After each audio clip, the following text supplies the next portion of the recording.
எல்லாருக்கும் வணக்கம். இலங்கையில் இருக்கின்ற ஒரு போலீஸ் நிலையத்துக்கு முதலை ஒன்று வந்திருக்கிறது. இலங்கையைச் சேர்ந்த 6 பேருக்கு கோவிட் தொற்று உறுதி செய்யப்பட்டிருக்கிறது. முன்னாள் கிரிக்கெட் வீரர் ஒருத்தர் படுகாயம் அடைந்திருக்கிறார். ஒமிக்ரோன் இலங்கைக்கு வருமா இல்லையா அப்படின்ற ஒரு மிகப்பெரிய ஒரு கேள்வி.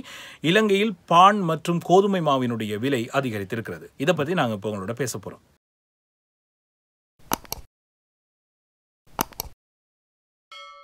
இலங்கையில் கொஞ்ச நாட்களாக கோதுமை மாவினுடைய தட்டுப்பாடு நிலவி இருந்தது. இப்பொழுது பிரீமா நிறுவனம் ஒன்று சொல்லியிருக்கு, கடந்த சனிக்கிழமையிலிருந்து 1 கிலோ கோதுமை மாவை 17 ரூபா 50 சத்தால் அதிகரிக்கிறோம் அப்படின்னு சொல்லி.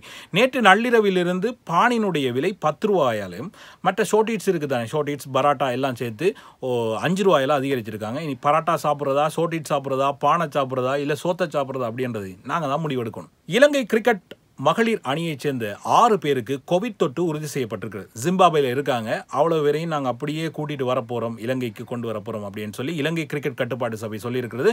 அதுக்கப்புறம் அவங்கள கூட்டி வந்து தனிமைப்படுத்தல், அவர்களுக்கான சிகிச்சைகள் அப்படின்னு சொல்லி கொடுப்பாங்க. அதுக்கப்புறம் மேட்ச் தொடங்கினா அவங்கள அனுப்புறதா இல்லையா அப்படின்றத கிரிக்கெட் கட்டுப்பாட்டு சபை தான் முடிவெடுக்கலாம். நாம முடிவெடுக்கலாம் தானே. திருகோணமலை சம்பூர் போலீஸ் நிலையத்துக்கு திடீரென ஒரு விசிட்டர் இரவு வந்திருக்கார். வந்த உடனே அங்கிருந்து எல்லாரும் பயந்துட்டாங்க. ஏனெண்டா அவர் வந்தவர் முதல்ல வந்த உடனே எல்லாரும் பயந்து, அங்கே இருக்கிற எல்லாருமே வந்து பயப்பட்டு அங்கே இங்கன்னு சொல்லி அமுளி துமுளி ஒன்று நடந்திருக்கு. அதுக்கு பிறகு திருகோணமலை போலீஸாரும் மற்றும் வன ஜீவராசிகள் திணைக்கள அதிகாரிகளும் சேர்ந்து ஒரு மாதிரி முதலையை பிடிச்சி கொண்டு போய் அப்படியே கொண்டு ஆற்றுக்குள்ளே கொண்டு விட்டாங்க. அதனால் எந்த பிரச்சனையும் ஏற்படலை. இருந்தாலும் அந்த கொஞ்சம் மணி நேரத்தில் அப்படி ஒரு சலசலப்பு, அப்படி ஒரு கலகலப்பு, அப்படி ஒரு டென்ஷனாக இருந்தது திருகோணமலை சம்பூர் போலீஸ் நிலையம். ஷேன் வார்ன் இருக்கார் தானே, இந்த சுழல் பந்து வீச்செல்லாம் பண்ணுவார், தெரியும் தானே உங்களுக்கு, அந்த ஆஸ்திரேலியா சுழல் பந்து வீச்சாளர். அவரும் அவருடைய மகனும் சிட்னிலேருந்து சைக்கிளில் ஓடி போயிருக்காங்க. போகும்போது பார்த்தா திடீரென்னு எல்லாம் சுற்றி கொண்டு விழுந்துட்டார். புறதான் தெரியும் அவருக்கு ஏதோ ஒரு பிரச்சனை வந்திருக்கு போல அந்த டைமில். ஆனால் வேறொரு வாகனங்கள் எதுவுமே தாக்குதல் நடத்தலை. அதனால் உடனே அவருடைய காலில் வந்து பெரிய ஒரு காயம் ஏற்பட்டு இப்பொழுது சிகிச்சைக்காக வைத்தியசாலையில் அனுமதிக்கப்பட்டிருக்கு. அவருடைய மகனுக்கு எந்த விதமான பிரச்சனையும் இல்லை.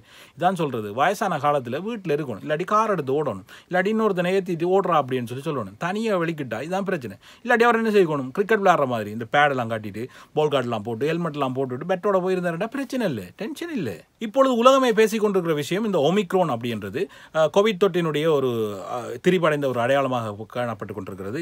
உலகத்தினுடைய பல நாடுகளும் பலவிதமான கட்டுப்பாடுகளை விதித்திருக்கிறது. இப்பொழுது ஜப்பான் நாடு கூட வெளிநாடுகளிலிருந்து எந்த ஒரு நாட்டிலிருந்தும் ஜப்பானுக்கு வர முடியாது அப்படின்னு சொல்லியிருக்காங்க.